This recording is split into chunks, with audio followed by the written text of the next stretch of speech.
Maintenant à notre place, maintenant à notre page, pas notre place. À notre plage, vous voilà, pu dire. J'en suis. Bref, Place maintenant, Ludo est arrivé, c'est la chronique qu'il va mener maintenant tout de suite. Il y en a une dans chaque département. De quoi on parle? Des MDPH. Voilà, c'est parti.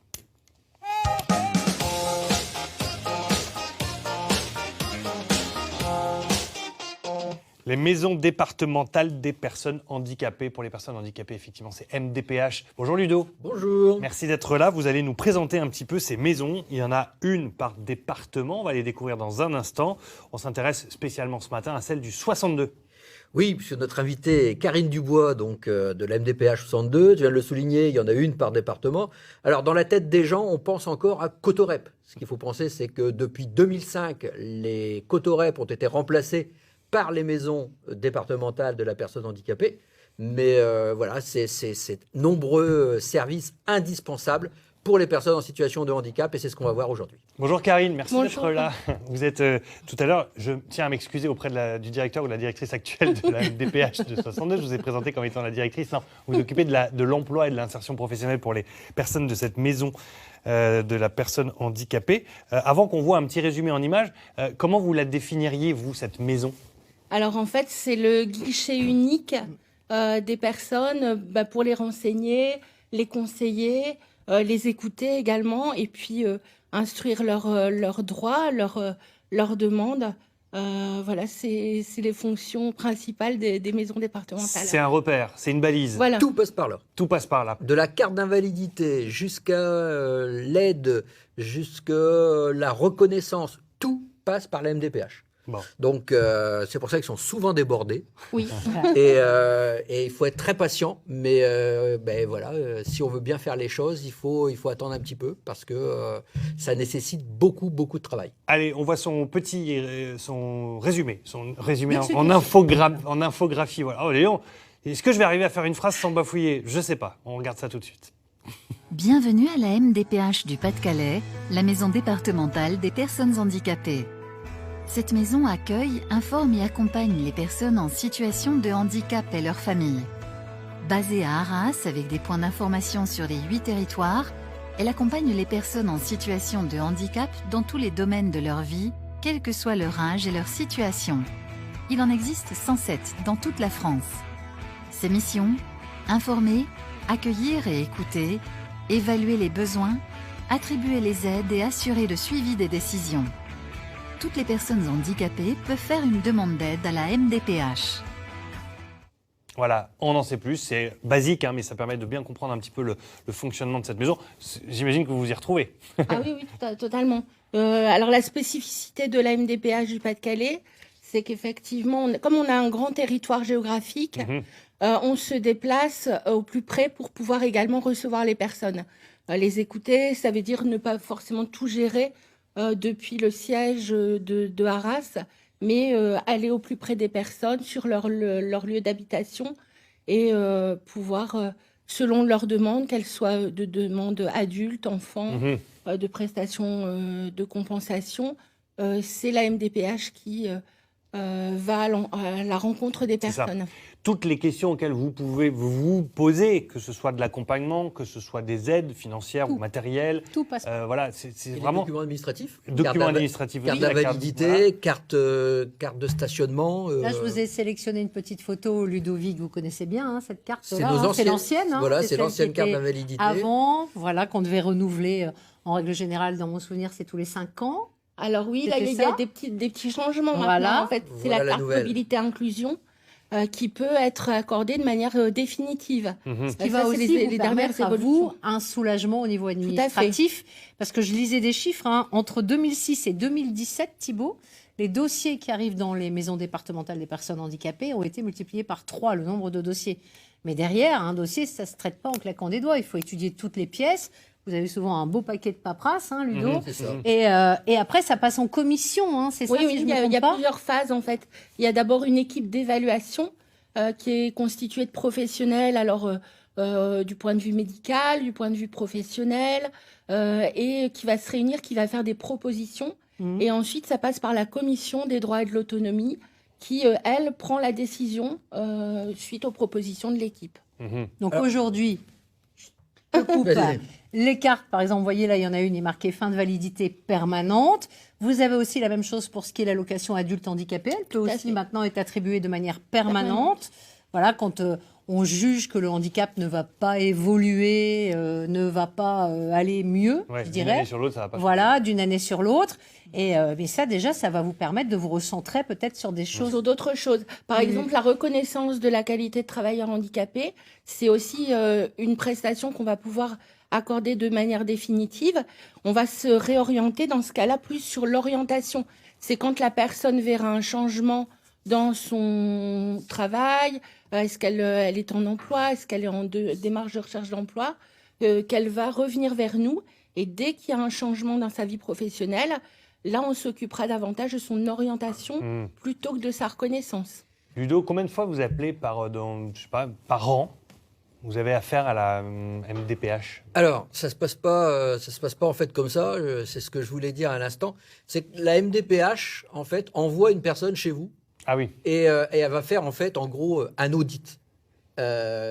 Déjà sur ce qu'on est capable de faire, quels vont être nos besoins, Mhm. quelles vont être éventuellement les aides auxquelles on pourrait prétendre par rapport à notre situation.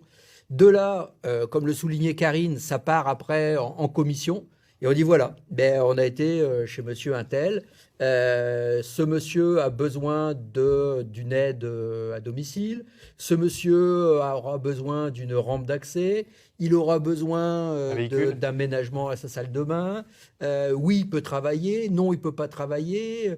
Son environnement, est-ce qu'il a de la famille? Est-ce que le lieu est adapté? Et en fait, c'est tout ça qui va faire que la personne n'est plus un handicapé, mais une personne en situation de handicap qu'on va justement étudier ses besoins pour pouvoir répondre à ses besoins. Et donc, la palette de la MDPH est tellement large qu'on va pouvoir répondre à tous ces besoins. Et notamment en matière d'emploi, puisque c'est votre Tout à domaine. fait. C'est compliqué aujourd'hui d'insérer des personnes en situation de handicap dans l'emploi, et vous avez beaucoup de demandes par Moi, rapport je à ce dirais que sujet-là? c'est un peu la même difficulté que pour tout à chacun. D'accord. Tout dépend aussi de la motivation de la personne, du deuil qu'elle a fait éventuellement de son ancien métier, de son ancienne formation si elle n'a pas encore exercé. Et c'est là où, en fait, dans le Pas-de-Calais, on a imaginé un dispositif qui s'appelle le diagnostic MDPH et qui permet, en fait, d'évaluer où en est la personne. Est-ce qu'elle est employable tout de suite? Est-ce qu'il faut qu'elle passe par une formation? Est-ce qu'on doit l'orienter vers un partenaire, puisque c'est quand même un travail de partenariat avec plein d'acteurs, hein, le Pôle emploi, le Cap emploi, les centres de formation spécialisés, la médecine du travail. Et avec tous ces gens-là, en fait, on va établir un parcours de façon à ce que la personne puisse retrouver le plus vite possible un emploi qui est adapté à ses capacités. Est-ce que toutes les personnes en situation de handicap passent par la MDPH, ou est-ce qu'il y a des personnes encore qui sont réfractaires ou qui estiment, enfin peut-être ne connaissent pas non plus le dispositif et qui s'en excluent? C'est de moins en moins le cas, hein, parce que c'est vrai que peut-être au début, et c'est pour ça aussi qu'on est passé, comme Madame disait, voilà, nos chiffres se sont multipliés parce qu'on est de plus en plus connus, reconnus. Et surtout, c'est un passage obligé. Oui. Parce que pour être reconnu en taux d'invalidité, pour être reconnu travailleur handicapé, pour pouvoir avoir la carte de stationnement, pour pouvoir avoir la carte d'invalidité, on est obligé de passer par la MDPH. Donc je pense que c'est un passage obligé. Oui. J'ai vu, parenthèse, 2 personnes l'autre jour dans la rue. Une personne qui était garée sur une place handicapée, une autre voiture qui s'est mise à côté, qui lui a fait signe. La personne garée lui a montré la carte. Et ben, ils ont réussi à s'engueuler parce qu'ils estimaient qu'ils n'avaient pas le même handicap. Donc l'un avait accès normalement prioritaire sur une personne qui elle-même était déjà en situation de handicap. Alors, Imaginez. Mais ça c'est peut, les cartes. oui, ça peut arriver. Et, ouais, voilà. Après, il y a les cartes. Parce Toutes que- les cartes ne donnent pas. Il y a des inégalités, là. Tous les statuts, enfin, je dirais tous les stades du handicap ne donnent pas place, ne donnent pas le droit de se garer à une place. Il y a la carte voilà. d'invalidité et la carte de stationnement. Voilà. Donc il y a des C'est gens qui deux choses effectivement sont en invalidité Mhm. et pensent que parce qu'ils sont en invalidité, ils ont le droit de stationner sur une Non. place handicapée. Mhm. Et après, il y a les gens qui effectivement ont fait la demande de la place de stationnement Mhm. et qui peuvent se garer sur une place handicapée. Je vais vous prendre un exemple tout simple, Thibaut. J'ai un fils qui est adulte, qui est sourd profond depuis la naissance. Il vient d'avoir la nouvelle version de la carte. Donc voilà, c'est besoin d'accompagnement pour certaines choses, mais il n'a pas de priorité pour se stationner parce qu'il a des jambes, il est capable de marcher, il n'a pas besoin d'être devant l'entrée de la maison départementale des personnes handicapées pour se déplacer. Il est capable de faire 200 mètres à pied, ce qui n'est pas le cas de Ludo. Lui a besoin d'une place pour pouvoir descendre plus large, sortir avec son fauteuil, etc. Est-ce qu'il y a des abus? Ah ben oui, forcément, on est en France. Maintenant, nous, on n'est pas, c'est pas nous qui constatons forcément les abus. Après, peut-être en termes de demande, il faut bien savoir expliquer aux personnes pourquoi elles ne relèvent pas de telle ou telle prestation. Et c'est pour ça aussi qu'il est important pour nous de les recevoir, parce que si elles reçoivent un rejet d'une prestation, mais qu'il n'y a pas d'explication derrière, eh bien, elles reviennent, elles redemandent, et leur situation n'avance pas. Donc, c'est vrai que c'est important. Après, la première démarche que vous faites, c'est aller voir votre médecin généraliste, Thibaut, avec un dossier que vous avez téléchargé sur le site de la MDPH. De là, en fonction de votre handicap, je reprends mon cas perso, on envoie mon fils voir un ORL qui va faire un bilan audiogramme pour voir, etc. Donc, Ludovic, ce sont d'autres examens, bien évidemment, que toi, tu dois faire. On remplit vraiment un dossier complet. Et après, c'est pour ça aussi qu'il y a les délais de traitement, parce qu'il est étudié.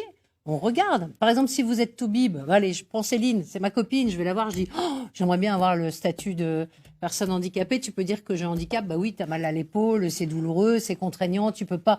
Voilà, mais ça ne s'obtient pas comme ça en claquant des doigts. Après, et il y a des gens qui étudient et qui disent non, c'est n'importe quoi. Voilà. Bon, en tout cas, tout passe par la MDPH, la Maison départementale des personnes pour les personnes handicapées. Il y en a une dans chaque département de France. Vous en avez un dans le 62. C'est à quel endroit? Arras. À Arras, et à Lille, c'est à Lille. À Lille, c'est où? C'est à Lille. Oui. Ils ont même deux Et dans l'Aisne, Et dans l'Aisne, c'est à Laon, et dans la Somme, Amiens. Amiens. Et dans l'Oise, Beauvais. Voilà. Allez, on les a tous dit. Merci beaucoup en tout cas à tous les deux d'être venus sur ce plateau. Nous, on file.